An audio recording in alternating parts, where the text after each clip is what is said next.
The message came in at 0300 hours, Earth Standard Time, and it changed everything. Admiral Grace Okafor read it twice before she believed it. The Skarn Dominion, the largest and most dangerous alien power in known space, had agreed to a prisoner exchange. 31 human colonists, taken from the mining outpost called Kepler's Hope during a border skirmish 8 months ago, would be released. In return, Earth had to send exactly one ship, unarmed, marked under the Interstellar Mercy Accord, to collect them from a location deep inside Skarn territory. Unarmed, deep inside enemy space. It sounded like a gift. Grace Okafor had been fighting the Skarn long enough to know that gifts from them usually had teeth. She called the meeting for 0600. By 0615, the room at Fleet Command was full of tired faces and cold coffee. General Marcus Webb sat across from her, arms crossed, staring at the star chart on the table like it might attack him. "They want us to fly a hospital ship right into the middle of their space," Webb said. "No escort. No weapons. Just us, waving a white flag, hoping they keep their word." "They have to accept the accord terms," said Colonel Yuki Tanaka, the fleet's intelligence chief.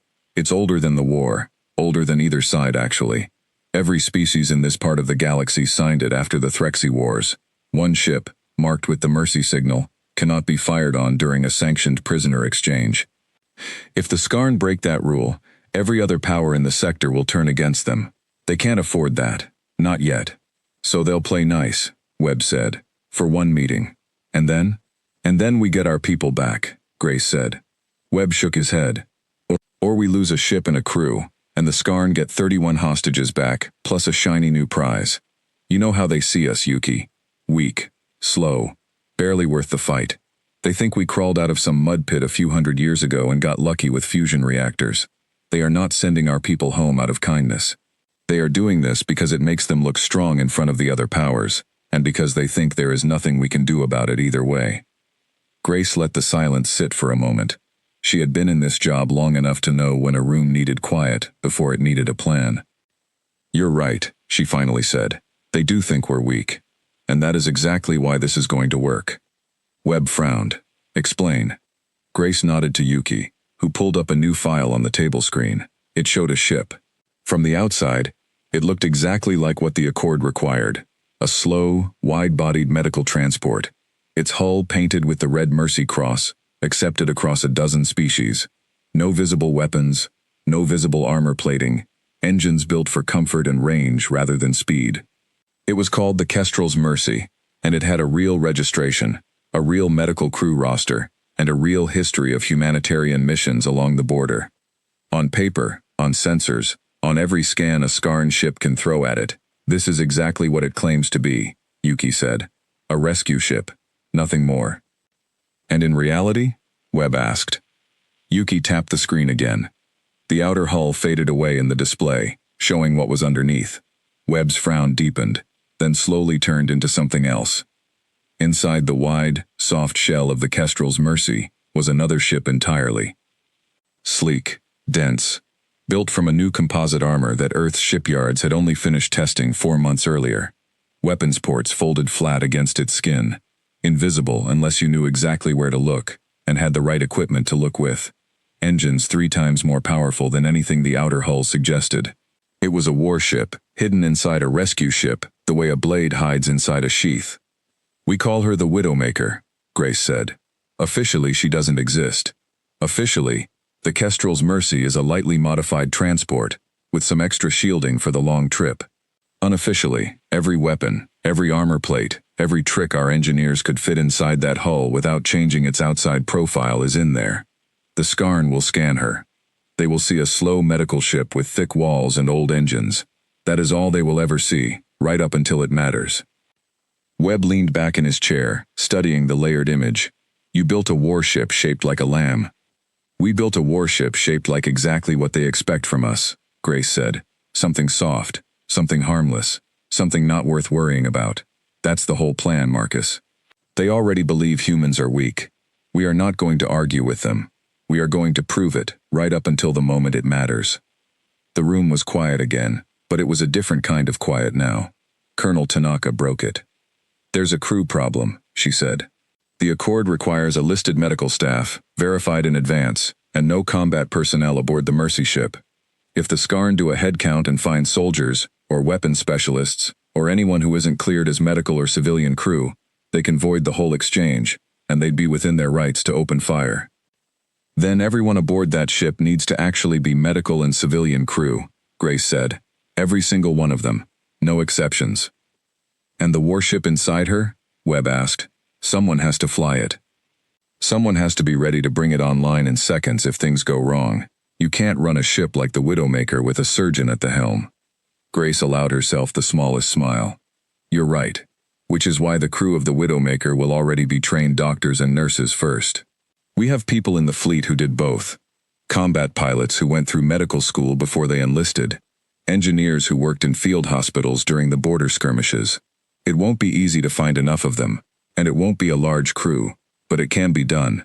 On paper, they will be surgeons and medics. In practice, every one of them will know exactly what to do if that outer hull needs to come off. Yuki was already pulling files.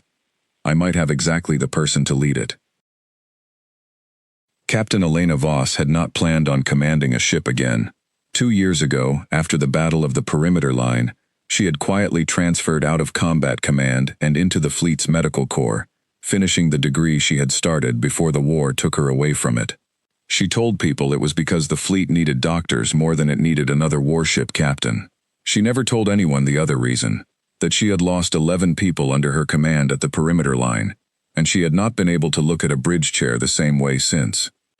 When Colonel Tanaka called her into a private briefing room and explained the mission, Elena listened without saying a word for almost 10 minutes. You want me to fly a hospital ship into Skarn space, she finally said, with a warship hidden inside it. And you want the crew to be real doctors, not soldiers pretending to be doctors. That's right, Yuki said. Why me?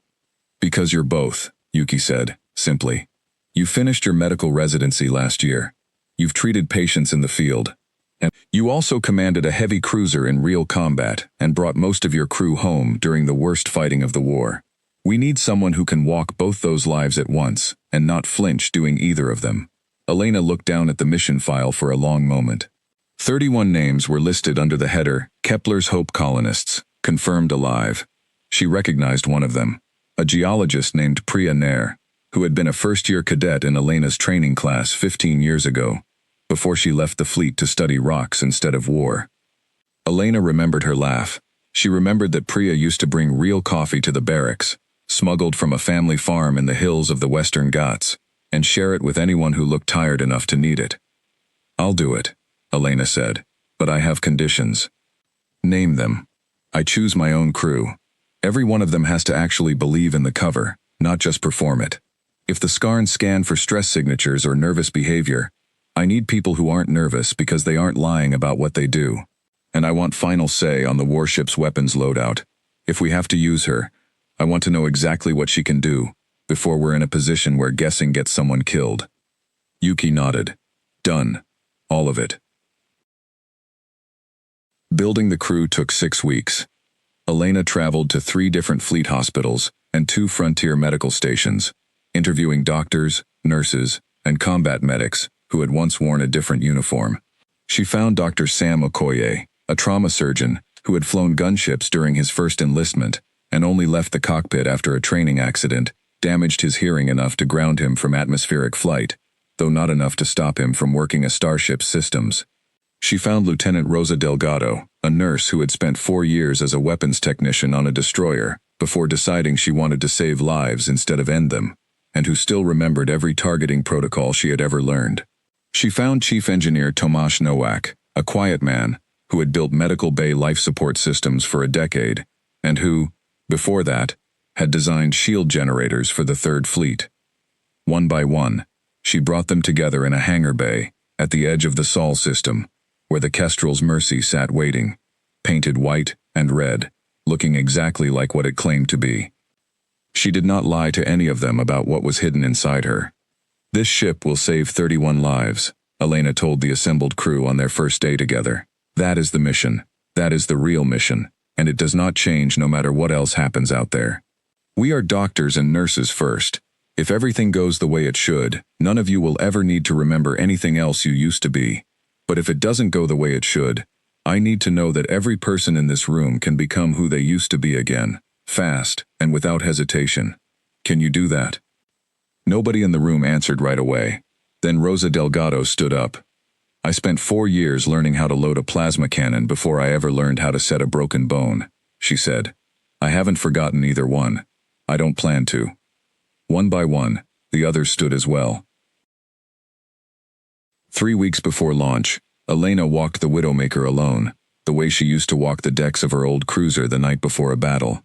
The hidden warship was a strange, narrow maze of corridors squeezed inside the soft outer hull of the Kestrel's Mercy, its weapons folded flat and silent, its reactor cold and waiting.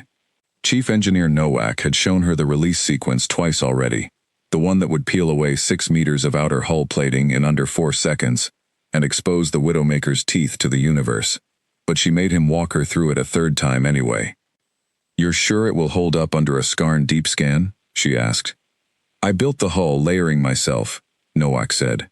"Multiple false decks, fake fuel lines, that read as real fuel lines on every sensor band the Skarn are known to use. Even the reactor signature is masked to look like the older transport-class engine it's supposed to have. If they scan us, Captain, they will see a slow, soft ship, exactly the kind they expect humans to send when we're asking nicely for something back. And if they board us?" Nowak paused. "Then we would need to be very good at pretending to be doctors for a little while longer than a scan takes." Elena nodded slowly, looking down the dim corridor toward the sealed hatch that separated the Widowmaker from the medical decks above it. Somewhere beyond the stars, in a system she had never seen, 31 people were waiting, not knowing that a ship shaped like Mercy, carrying a blade inside its softness, was almost ready to come for them. "Good," she said quietly. "Let's make sure it never comes to that, but let's be ready anyway." The launch happened on a gray morning at the edge of the Sol system, with no ceremony and no press. Fleet Command wanted this mission quiet. A single ship left dock, its hull marked with the Red Cross of Mercy, its manifest listing 40 doctors, nurses, and support staff, its weapon systems reading as non-existent to every sensor watching it go. Admiral Okafor watched the launch from the command deck of Fleet Station Prime, standing next to General Webb, both of them silent, as the Kestrel's Mercy slipped out of the dock and turned her nose toward the long, dark road that led into Skarn territory. "They really believe we're sending them a lamb," Webb said quietly. "Let them," Grace answered. "Let them believe exactly that, all the way to the very end." The ship folded into faster-than-light travel and was gone, carrying its hidden warship, its crew of soldiers dressed as healers, and its long, dangerous road into the heart of enemy space, where an alien fleet was already waiting, already certain that humanity had sent them nothing more than what it appeared to be. They were wrong. But it would take them time to learn how wrong, and by then, it would already be too late to matter. 3 jumps into Skarn space. The Kestrel's Mercy met her first patrol. It came out of nowhere, the way Skarn ships always seem to, dropping out of faster-than-light travel less than 2,000 kilometers off the human ship's bow. It was long and gray, built with sharp angles that seemed to exist purely to look threatening, and it carried enough weapons on its hull to level a small city. On the bridge of the Kestrel's Mercy, Elena Voss watched the tactical display update and felt her pulse climb, even though she had trained for this exact moment for 6 straight weeks. "Contact," said Lieutenant Delgado, sitting at what looked like a medical logistics station but was, in truth, wired into every sensor the Widowmaker carried beneath the floor. "Skarn light cruiser, Talon class, weapons hot but not locked. They're hailing us." "Put it through," Elena said. "And everyone, remember who you are." The alien face that appeared on the main screen was long and narrow, with pale gray skin and 2 rows of small black eyes that never seemed to blink at the same time. The Skarn officer wore a dark uniform with silver markings across the chest, and he studied the human captain with open, unhidden contempt before he spoke. "Human vessel," the translator rendered his words, flat and mechanical. "You are inside Skarn Dominion space without escort. State your purpose or be destroyed." Elena kept her hands folded on the console in front of her, calm, unhurried. "This is the medical transport Kestrel's Mercy, registered under the Interstellar Mercy Accord, traveling to coordinates provided by High Marshal Kion's office for a sanctioned prisoner exchange. Our manifest and travel authorization were filed 6 days ago through the Dominion's diplomatic channel. You should have record of our approach." The Skarn officer's small eyes flicked to something off-screen, presumably a data display confirming her claim. His contempt did not fade, but some of the aggression in his posture eased slightly. "Confirmed," he said, sounding almost disappointed. "You are the Mercy ship." "We are," Elena said. "You will submit to a full sensor scan before proceeding," the officer said. "Dominion protocol for all human vessels entering our space, regardless of Accord status." Elena felt Rosa Delgado go very still beside her.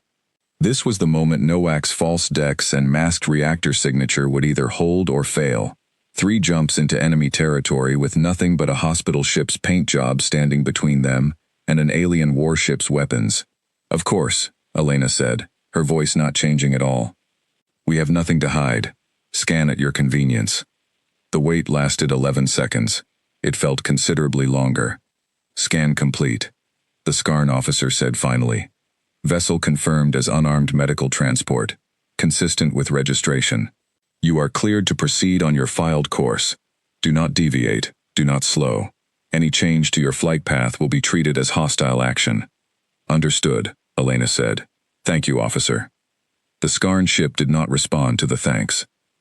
It simply turned away, sliding back into the darkness the way it had come, its long gray hull vanishing from the tactical display within a few minutes.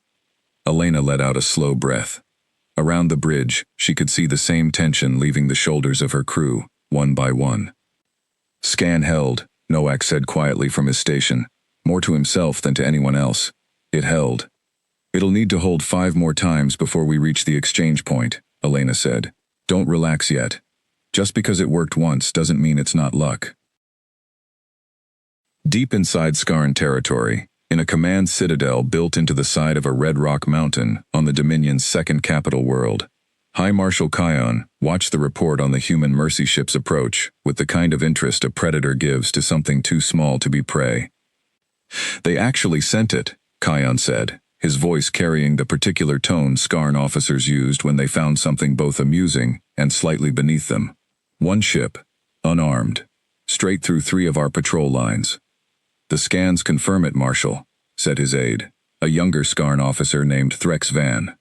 "No weapons, no shielding beyond standard hull integrity. It is exactly what the humans claimed it would be." Kion studied the star chart showing the Mercy ship's slow, plodding course toward the exchange coordinates. "Humans," he said, almost fondly, the way one might speak of a pet that had done something clever, but ultimately unthreatening. "Do you know why I agreed to this exchange, Van?" "For the standing it gives the Dominion among the other powers, Marshal. Word will spread that we honor the old accords, even in wartime. It strengthens our position with the Threxy and the Ashkaran neutral zones." "That is part of it," Kion agreed. "But there is another reason. I want to see them up close. This species that has fought us for 3 years now, that has cost us 6 border worlds and 2 fleets, and yet still cannot build a warship worth the name. I want to look into the eyes of the creatures who think they are our equals, and I want them to understand, when they see our fleet gathered at the exchange point, exactly how small they truly are." Van tilted his narrow head slightly. "You intend to gather a fleet at the exchange, Marshal? The accord requires we not fire on the Mercy vessel during a sanctioned exchange." "I have no intention of firing on it," Kion said. "The accord will be honored to the letter. But there is nothing in the old laws that says I cannot let them see exactly what awaits any human ship foolish enough to think it can operate freely in our space, once this exchange concludes. Let them collect their 31 colonists. Let them turn around and limp home with their tails between their legs, having seen with their own eyes the full weight of a Dominion battle fleet standing over them the entire time, doing nothing only because the old rules demand it. It will be a message more effective than any battle. Humanity will understand, at last, precisely how outmatched they are." Van considered this, a demonstration of strength rather than a battle. "Exactly," Kion said. "Gather the 3rd Assault Fleet. I want no fewer than 20 warships waiting at those coordinates when the Mercy ship arrives. Let them see us, let them understand, and when they leave, let word spread through every human colony along the border about what they witnessed. Fear is cheaper than war, Van, and it lasts a good deal longer.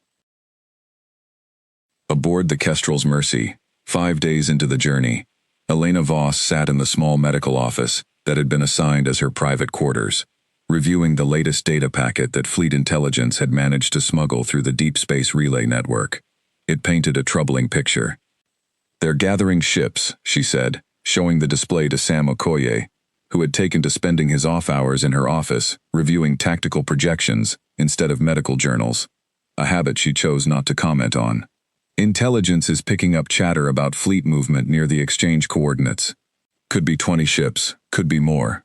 That's a lot of firepower to point at one unarmed hospital ship," Sam said. "They're not planning to shoot us," Elena said. "Yuki's analysts think it's a show of force. They want us to see their fleet. They want us scared when we go home, so we tell every other human colony along the border exactly how outgunned we are." Sam leaned back in his chair, arms crossed. "So it's theater." "It's theater with 20 warships as the stage," Elena said. "And if anything goes wrong, if anyone on their side gets nervous, or greedy, or simply decides the old accord isn't worth honoring anymore, once they've got that many guns pointed at one soft target, we will be sitting in the middle of it, with 31 civilians, and a warship we can't use without breaking the treaty ourselves." "Can we use it if they break the treaty first?" Elena thought about this for a long moment. "If they fire first, yes. Nawak can bring the Widowmaker fully online in under 4 seconds from a cold start. But 4 seconds is a long time when 20 ships are already shooting. So what do? "We keep being exactly what they think we are," Elena said. "Soft, slow, harmless. We let them stare at us with all their guns, and feel powerful about it. And we make sure that if they ever decide to test whether the Mercy ship really is as helpless as it looks, they only get to make that mistake once." The Kestrel's Mercy crossed 2 more patrol lines over the following 4 days, each stop a repeat of the first. A Skarn warship dropping out of faster-than-light travel, a scan, a moment of held breath on the bridge, and then permission to continue, granted with the particular contempt of an enemy who saw no threat worth taking seriously. By the 6th day, the crew had settled into an uneasy rhythm. Dr. Priya Nair's name stayed pinned to the top of the manifest board in the medical bay, a quiet reminder of why they were making this journey at all. Rosa Delgado ran silent diagnostic checks on the Widowmaker's dormant weapons systems during her supposed rest hours, making sure nothing had drifted out of calibration during the long jump.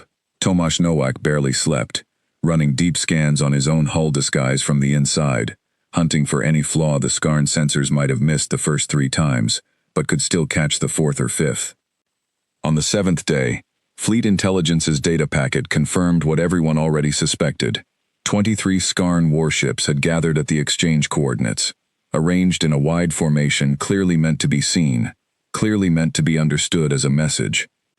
Elena called her senior staff together in the medical bay, the one room on the ship large enough to hold them all without raising suspicion if anyone happened to be watching through a hidden channel. "Tomorrow, we arrive," she told them. 23 ships will be waiting for us. As far as they know, we're exactly what we look like, and that's going to stay true, right up until the moment it isn't. Our job tomorrow is simple. We collect 31 people. We do not provoke anyone. We do not react to anything they do to try and scare us. And no matter what happens, no matter how it looks, we do not reveal what's hiding under this hull unless there is no other way to save the people counting on us. Rosa Delgado spoke up. "And if they decide the show of force isn't enough?" "If they decide to actually test us?" Elena looked around the room at every face. Doctors and nurses and engineers who had spent 6 weeks becoming a crew, who had spent the last 7 days proving they could hold their nerve in front of an enemy that saw them as nothing. "Then they will learn something about Mercy ships that no one has ever had the chance to teach them before," Elena said. "But that is the last option, not the first one. Understood?" One by one, they nodded.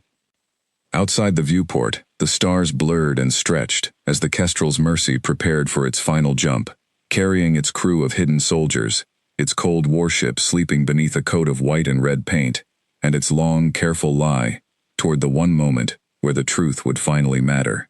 The Kestrel's Mercy dropped out of faster-than-light travel into a wall of alien warships. Elena had prepared herself for the sight, had studied the intelligence reports, had run the numbers a dozen times in her head. None of it made the moment easier. 23 Skarn warships hung in the black in front of her, arranged in a wide crescent formation that stretched across the main viewport from edge to edge, their gray hulls lit by the pale orange light of a dying star.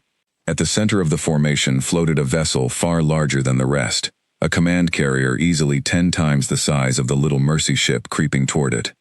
"That has to be their flagship," Sam Okoye said quietly, standing at the secondary console. "The Talon of Kion," Rosa Delgado confirmed, reading data off her hidden sensor feed. "High Marshal Kion's personal command ship. Intelligence flagged it 2 days ago. If he's here in person, this exchange matters more to him than a simple prisoner handoff." Elena kept her voice level. "Then let's make sure it goes exactly as boring as he's expecting." The comm channel opened without request, the Skarn simply taking control of the frequency the way a superior power does when it wants to remind a lesser one who holds the leash. High Marshal Kion's face filled the screen, gray and narrow, his black eyes moving over the image of the human bridge, with open curiosity, the way someone might study an insect through glass. "Human vessel," he said, the translator rendering his voice cold and precise. "You have arrived at the appointed coordinates. You are cleared to proceed to the transfer point, marked on your navigation display. Your colonists will be released once your identity and intentions are confirmed a final time." "Understood, High Marshal," Elena said. "We're grateful for the Dominion's willingness to honor the exchange." Something flickered behind Kion's black eyes, an expression Elena couldn't quite read, though she suspected it was closer to amusement than gratitude accepted. "Gratitude is unnecessary," he said. "The Accord demands this exchange, and the Dominion does not break its word, even to a species as far beneath us as yours. Perhaps you should take a moment to look at what surrounds you, Captain. Perhaps you should understand exactly what your people are truly facing in this war, before you turn this small mercy into some story of hope for your fellow humans." The channel didn't close. Instead, Kion simply watched, letting the silence stretch, letting the Kestrel's mercy sit in full view of 23 warships, and a command carrier built to remind one soft little ship exactly how small it was. Elena kept her hands folded calmly on the console. Behind her composed expression, she was doing exactly what Kion wanted, counting his ships, marking their positions, understanding the shape of the trap that wasn't quite a trap. Not yet. Not unless something went wrong. "We see it, High Marshal," she said simply. "Thank you for allowing us to proceed." Kion's mouth, if it could be called that, pulled into something like a smile. "Proceed, Captain. My fleet will escort you the rest of the way. Consider it a courtesy." The channel closed. Around Elena, the bridge crew exhaled as one. 23 ships and a flagship, and he calls it a courtesy, Sam muttered. "He wants us scared," Elena said, "so we're going to give him exactly what he wants." "Nowak, status on the Widowmaker?" "Fully cold, fully hidden, ready to come online, in under 4 seconds if we need her," Nowak reported from his engineering station, his voice tight but controlled. "Every scan they've thrown at us so far has held. I don't expect that to change now, not unless someone gets curious enough to try something more invasive than a standard sweep." "Let's hope curiosity doesn't run in their blood," Elena said, and guided the Kestrel's mercy forward, deeper into the waiting crescent of alien steel. The transfer point was a small, drifting station, little more than a docking ring, and a handful of pressurized modules built specifically for exchanges like this one. A neutral piece of infrastructure both sides had agreed to maintain along the border, years before the current war began. As the Kestrel's mercy approached, Elena watched 3 Skarn shuttles detach from the command carrier and move toward the station, in perfect formation, carrying, according to the manifest transmitted a moment later, 31 human colonists and a security detail of Skarn soldiers. "They're not taking chances," Rosa said, watching the shuttle formation. "Full honor guard for a prisoner drop-off. That's not standard procedure. That's a message." "Everything today is a message," Elena said. "Dock us. Let's bring our people home." The docking sequence took 11 minutes, each one stretching longer than the last. Elena stood at the airlock threshold herself, dressed in the plain gray uniform of the ship's medical staff, rather than any insignia of rank, flanked by Sam Okoye and 2 other doctors carrying medical scanners that were, in fact, exactly what they appeared to be. This part of the mission needed no disguise. These people needed real doctors, and Elena had made sure every one of them got exactly that. When the airlock finally cycled open, the first face Elena saw was Priya Nair's. She looked older than Elena remembered, her dark hair threaded through with more gray than 15 years should have earned her frame thin, in a way that spoke of poor food and worse sleep for 8 long months. But her eyes lit up with something like disbelief when she saw the uniform, the ship, the familiar shape of a human face waiting on the other side of the airlock. Elena Voss, Priya breathed. I didn't believe it when they told us Earth was actually sending someone. We don't leave people behind, Elena said, and helped her through the airlock, past the small crowd of soldiers, engineers, and families that made up the 31 names on the manifest. Behind them, a contingent of Skarn guards stood watching with the same detached contempt Elena had seen on every alien face since this mission began, as if the reunion happening in front of them was nothing more than livestock being returned to its pen. One by one, the colonists came through, some crying, some silent, all of them thin and tired, in ways that made Elena's jaw tighten every time she looked at them.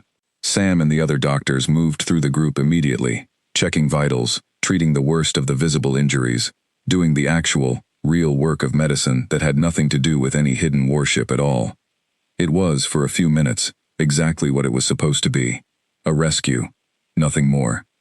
Then the alarm started. It began as a single flashing warning on Rosa Delgado's hidden sensor console, easy to miss if she hadn't been watching for exactly this kind of thing for the entire 7-day journey. A weapons lock. Faint, brief, gone almost as soon as it appeared, coming from one of the Skarn escort shuttles still docked at the transfer station. Captain, Rosa said quietly into her comm, keeping her voice level for the benefit of anyone who might be listening. We have a problem. Shuttle 3 just briefly locked weapons on our airlock corridor. It's gone now, but it happened. Elena, standing in the crowded corridor surrounded by exhausted colonists and their doctors, felt her blood go cold even as her face stayed perfectly calm. Confirm it wasn't an accident. Confirmed, Rosa said. Their targeting systems don't just twitch like that. Someone tested our reaction time. Elena understood immediately what that meant. Somewhere on that command carrier, High Marshal Kion was not simply satisfied with a show of force. He was probing, testing, looking for any sign that the soft little mercy ship might react like something with teeth. Everyone stay calm, Elena said quietly to the doctors around her, using the same tone she'd have used to deliver difficult news to a patient. Keep processing the colonists. Act exactly like you were before this moment. Nothing has changed. She stepped back from the group and opened a private channel to the bridge. Noack, status. Cold and hidden, Captain. Noack's voice came back immediately. Whatever they were testing, it didn't find anything. Our shielding held. Keep it that way, Elena said. But get ready. If Kion decides one test wasn't enough, we may not get much warning before the next one. She closed the channel and turned back to the corridor, where Priya Nair was watching her, with an expression that had shifted from relief to quiet alarm. Something's wrong, Priya said, not a question. Everything's fine, Elena said, and made herself believe it as she said it, the way she had learned to do a long time ago on the bridge of a different ship, in a different war, just a little longer, and we're all going home. Behind her calm words, her mind raced through every possibility. 23 warships. A command carrier holding the single most dangerous man in the Skarn Dominion. A weapons lock that had come and gone in less than 2 seconds. Testing. Waiting to see if the Mercy ship would flinch. Somewhere out among those gray hulls, High Marshal Kion was watching, and Elena understood, with sudden and total clarity, that this exchange was not yet finished. The real test was still coming, and when it arrived, there would be no more time to wonder whether the Widowmaker's disguise would hold. There would only be time to act. The last of the 31 colonists crossed through the airlock 11 minutes after the weapons lock flickered and vanished, and for those 11 minutes, Elena Voss held the Mercy ship together, through nothing but calm words and steady hands. She counted every face as they came through, matching them against the manifest, watching Sam Okoye and the other doctors move through the crowd with real medical urgency, treating real wounds, real malnutrition, real exhaustion. It was, in every way that mattered, exactly the rescue it was supposed to be. And underneath it, in a corridor 2 decks down, Tomasz Novak sat with his hand hovering over a release switch that could tear away 6 meters of hull plating in under 4 seconds, watching a countdown that had no clock, waiting for a signal that might never come. "Last one through," Sam called out, sealing the airlock behind a young man barely out of his teens, his arm in a makeshift sling. "That's 31 confirmed, Captain. Everyone's aboard." "Seal every hatch," Elena said. "Get them settled in the medical bay. I want vitals on everyone within the hour." She turned to head back toward the bridge, and that was when High Marshal Kion's voice came through the ship's open comm channel, filling the corridor with cold, precise words that needed no translation to carry their meaning. "Captain Voss," Kion said, "a moment, before you depart." Elena stopped, standing very still in the corridor, aware of 31 exhausted colonists watching her, aware of her own crew watching her, aware that whatever came next would decide everything. "High Marshal," she said, keeping her voice level.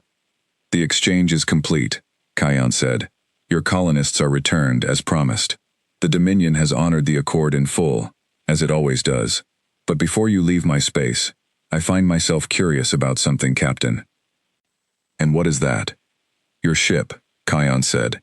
"I have watched it cross 3 patrol lines and 1 full fleet formation, without deviation, without hesitation, without so much as a raised weapon. A slow, soft vessel, exactly as advertised. And yet I find myself wondering. Humanity has fought us for 3 years now, with a stubbornness that outweighs its strength by a considerable margin. I wonder, Captain, whether that stubbornness extends even to a ship with no weapons at all. I wonder what such a ship would do, if it believed, even for a moment, that the old rules no longer applied." Elena felt the corridor grow very quiet around her. "The accord protects this exchange, High Marshal. I trust the Dominion to honor its word." "Of course," Kion said, and something in his tone made the hair on the back of Elena's neck rise. "The Dominion always honors its word. But words can be interpreted many ways, Captain, and I find that I would very much like to see, with my own eyes, whether a mercy ship truly has nothing to offer beyond mercy." The channel didn't close.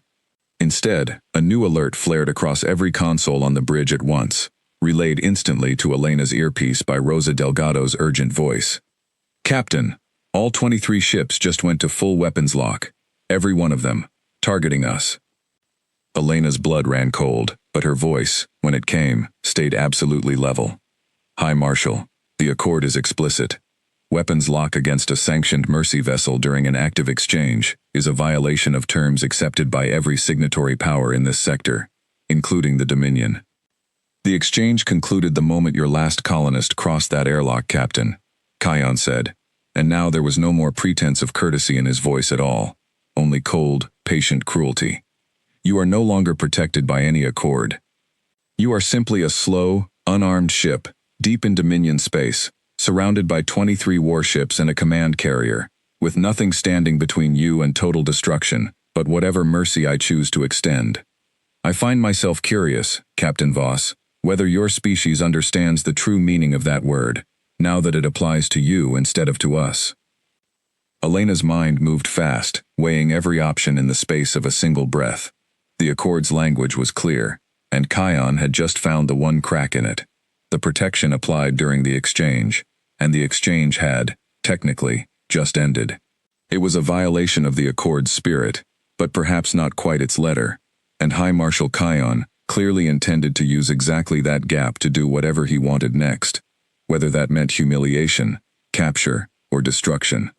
"Nowak," Elena said quietly into her comm, no longer bothering to hide the urgency in her voice.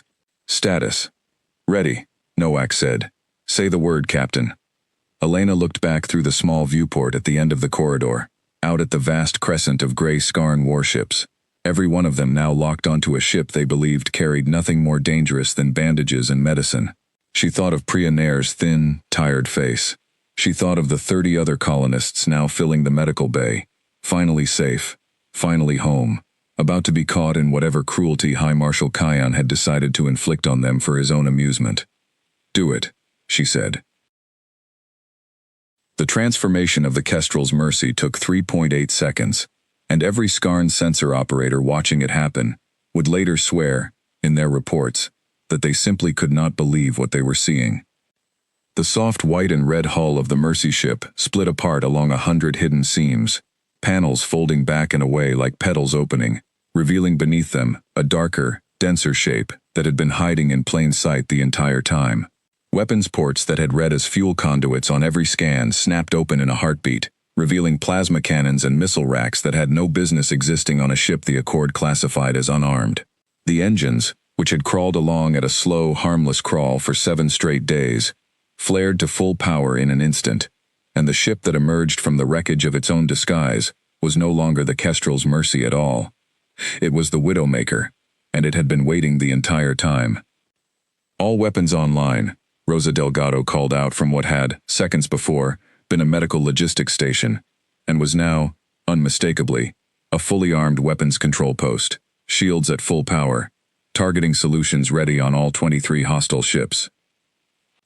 On the bridge of the Talon of Kion, High Marshal Kion stared at the tactical display in front of him, watching a ship he had scanned 4 separate times, a ship his own sensors had confirmed again and again as harmless, unfold into something that read, on every instrument aboard his flagship, as more heavily armed than any 3 of his own escort cruisers combined.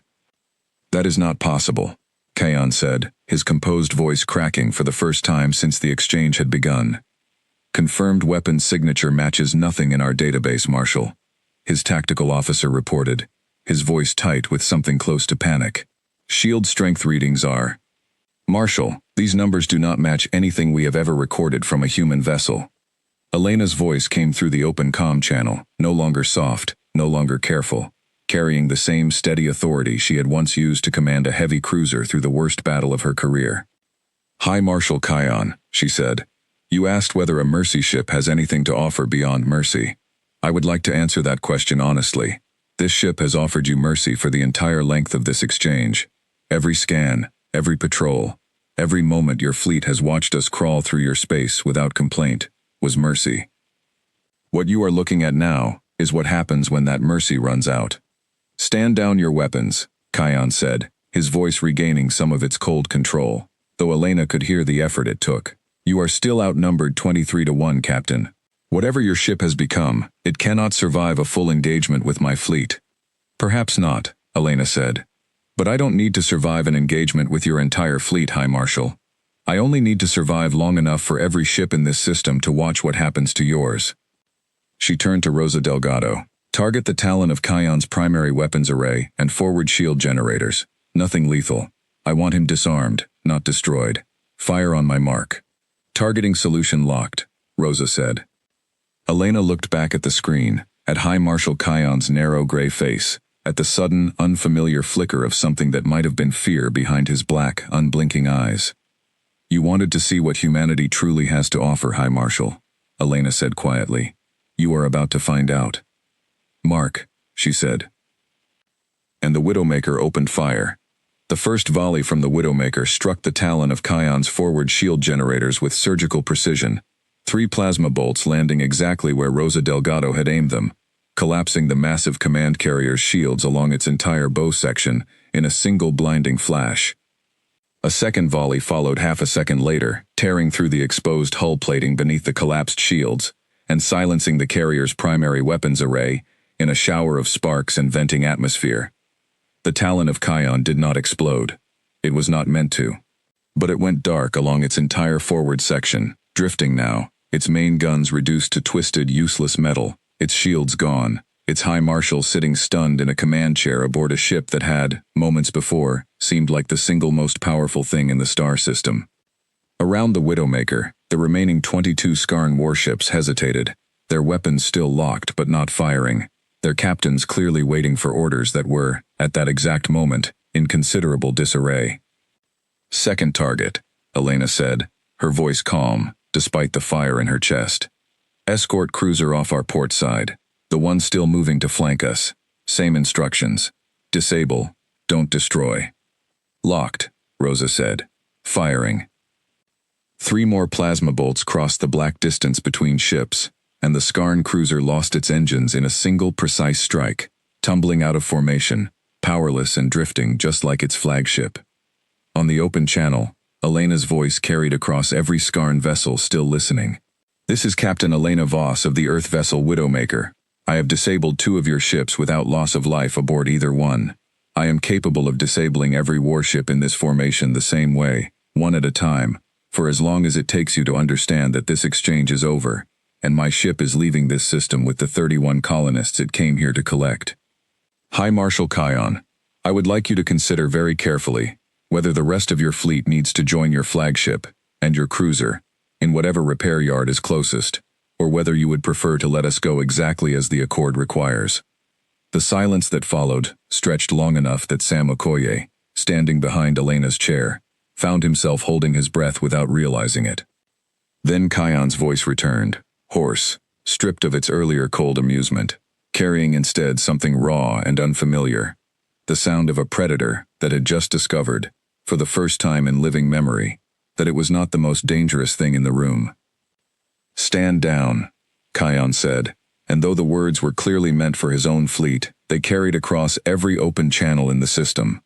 "All ships, weapons dark, let them go."